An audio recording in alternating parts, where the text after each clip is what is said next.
So it's hurricane season. We look outside right now and we're reminded that the weather can change just like that. The electrical grid's resiliency always comes to mind. Last year, Hurricane Beryl, of course, caused more than 2 million customers to lose power. And then there was last year's derecho, which was in May, 2 months before Beryl. That was a devastating windstorm that passed through Houston. That left people without power for a week. So how does the power grid get prepped up and ready for hurricane season and other forms of extreme weather? So we welcome today Nathan Brownell, CenterPoint Vice President of Resilience and Capital Delivery. Thanks for being here on Hello Houston. How are you, sir? I'm doing well. Thanks for having me. So, I mean, I know what we went through from a weatherman's standpoint, that's for sure. It's hard to predict, hard to know. So you really just have to be ready for anything. How's CenterPoint going to do it? I know you've had some experience. Yep. So where have we taken that experience and learned? So every event that we have is an opportunity to learn. And so not only we learn from the individual events, we learn from other utilities as they go through events and understand where they're at. So one of the big things that we always do is drilling. So opportunities to drill throughout the year on different types of events and how we would respond, how do we communicate to customers, how do we get material, how do we set up staging sites quicker to bring in mutual assistance crews. So those are types of preparations that we do. Another thing that we do is really kind of rebuilding the grid. When I say rebuilding it, I'm talking about hardening the grid. And so you'll hear like resiliency. Resiliency is really about hardening the grid. And the utilities across the United States are doing this. And so, following the storms of last year, we did some accelerated investments into our resiliency. And you heard a lot of this about the Greater Houston Resiliency Initiative. So there's 2 phases. We actually completed it early going into June 1st. So we installed 26,000 hardened poles, so beefier poles that are out there. But what did you learn from Beryl that maybe you didn't know before that, maybe should have, but what unique lessons came out of that? So I think we learned a lot of different things. One big one that came out of there is how do we communicate better with our customers? So I think one of the opportunities was having a more reliable outage mapping system. So we've built a new system. So it's cloud-based.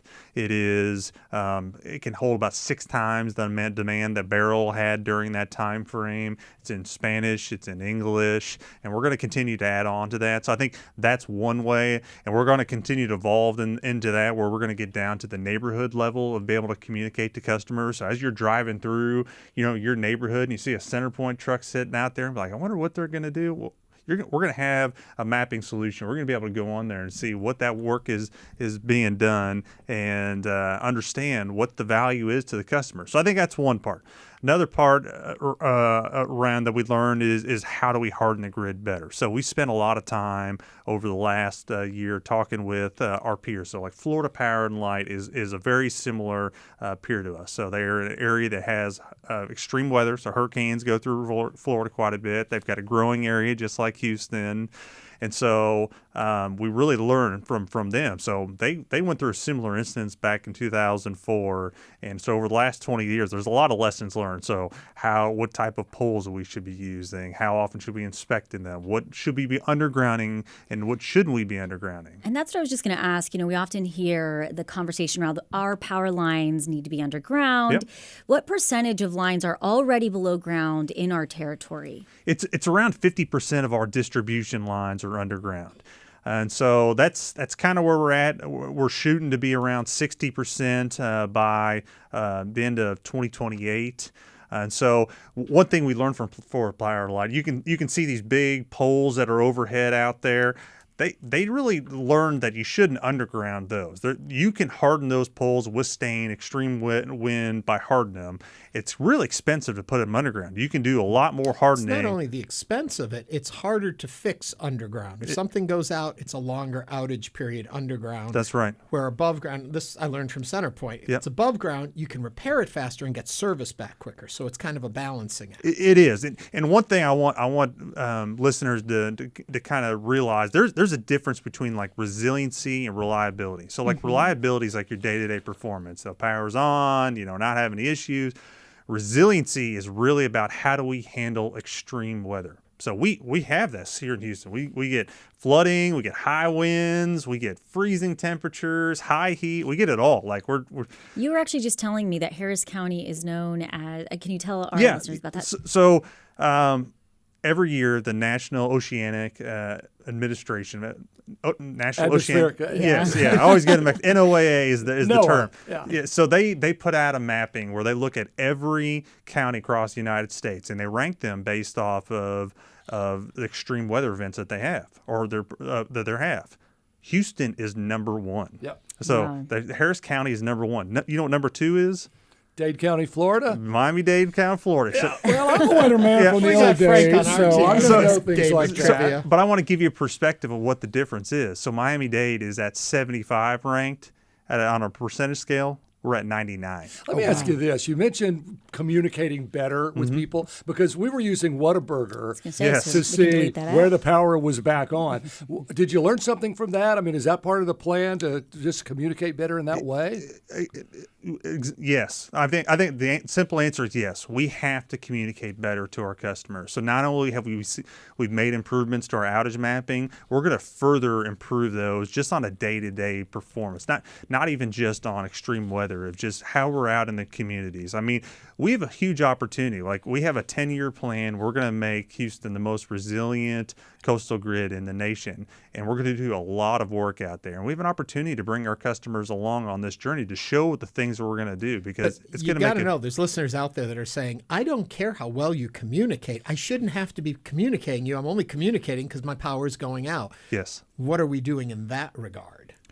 So when you're saying how do we communicate when the power goes out, or how do we it's prevent that- it from how going do we out? prevent from having to communicate with you? That's where I think most people would want your full attention. Yeah, and that is something that we're working on, and it's a timing of investment. So we're talking about a 10-year plan of investing into our infrastructure. So give you an example. We submitted our resiliency plan last year. This is a 3-year, $6 billion plan from transmission all the way down to distribution. So our whole system of how we're going to make it more hardened. As we make things more hardened, it actually improves the reliability day to day to customers. So as we're making things better to be able to take a punch from high weather or extreme weather, they're also going to see the benefit day to day because we're replacing, a transformer that may have not been in best shape. So it will impact the day to day where customers are going to see a benefit in this.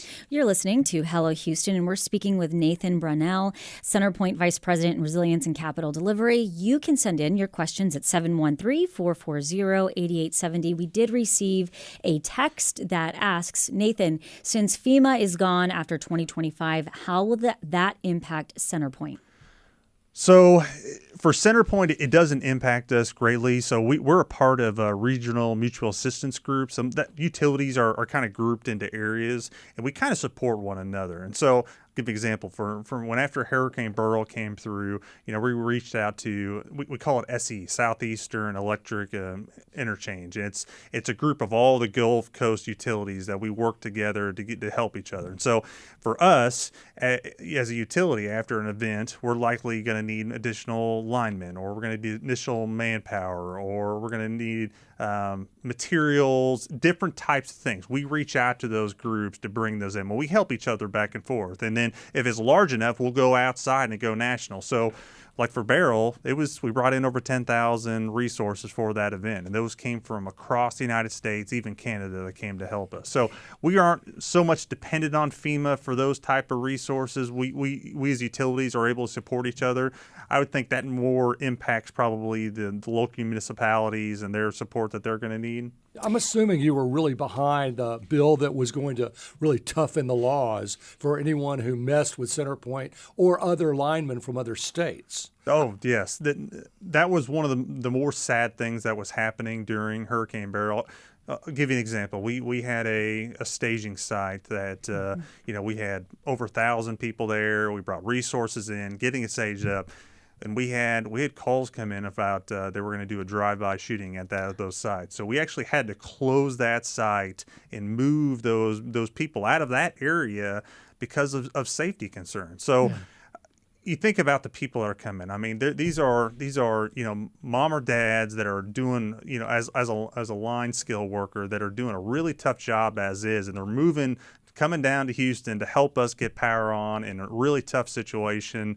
That they need the support to where they don't have to fear for their life. So Yeah, Nathan, you mentioned strengthening infrastructure in our area. How are you implementing technology and AI to better manage impacts to infrastructure? Yeah, no, I'm glad you brought that up. So that's one of the things that we're also investing heavily into is cutting edge technology on how do we visualize data better, how do we predict outages better. And so this is going to help us on our emergency response time, identify where the outages are, but also around crew optimization. How do we get the right crews at the right spots?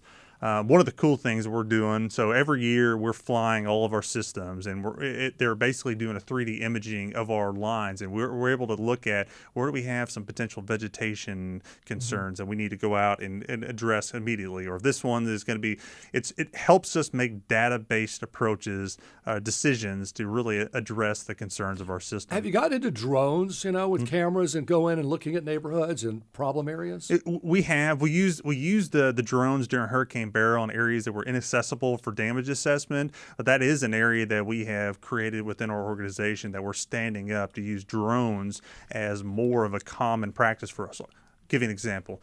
We have one utility they call it a drone in a box. At a substation, they have a little box, and every so often the drone pops out of the box, flies down the line, and it takes infrared of the lines, looks at vegetation, hot spots for equipment issues, and comes back, reports it to us or to the utility, and they can go out proactively and address it before it becomes a concern. And you're going to have to, because you have to be frustrated that we are told to do so many things and we don't do it. Right.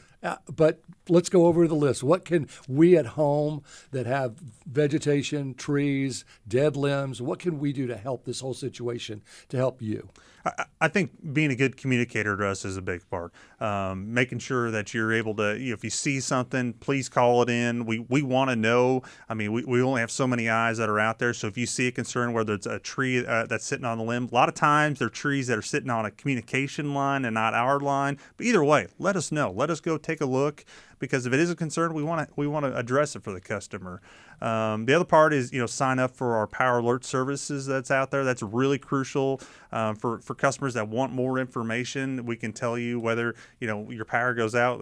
Granted, you're likely going to know that, but we'll also be able to tell you when we think they're going to have that power on. So that's going to continue to evolve. Accurate when it comes back on? I get those all the time from my cable operator or whatever, and it's like, oh, it'll be on at this time, and it never is. It just seems like it's a random number. Are you guys really calculating the time it's going to come back? So we are. So what we've done is we're using a little AI. So basically we can predict where we think the outage is, what the cause is, and based off historical of those, we think what this time is going to be. So what you'll likely see is you have an outage, you probably get something that says, oh, it's in 2 hours, and then you may get something a little later. It's like, hey, it's really 3.5. That's where crew's been out, like they've gone outside. They said, all right, this is a bigger issue. That's what we've seen. It's going to be another hour and a half from that. And so for us, we're trying to get information out to our customers as soon as possible, that when something happens that, hey, we saw it. We know that there's an outage. We've got a crew that's going to be rolling out. And that's something that we're going to continue to evolve, is where we eventually be is like you're going to have more knowledge of actually crews. So it doesn't help for us to call in once we've gotten. You already know it, so us calling is just bothering. You know what? We welcome the calls. We welcome the calls. You heard him. He said he welcomes those calls. Energy partnered on a battery storage project that was meant to help, and it's meant to help bolster Houston's power grid. Have the batteries all been installed regionally, and how is this going to help Houston? Are you talking about the temporary mobile generation units? Yes. That were here.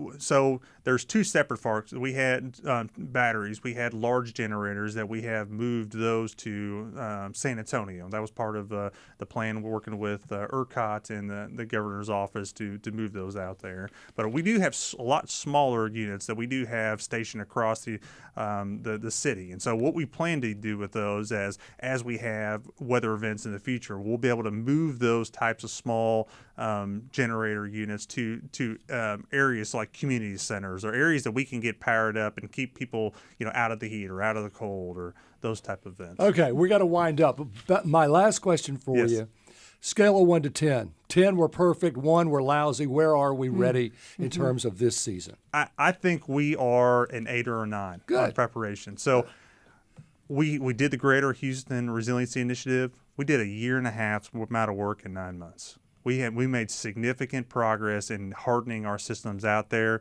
We stood up a brand new emergency response organization with a seasoned leader that we brought from externally into the organization. We've created a new meteorology department. We have the resources, the training. We're ready. Good. Nathan Brownell is CenterPoint's Vice President of Resilience and Capital Delivery. Nathan, thanks for joining us. Thank you for having me.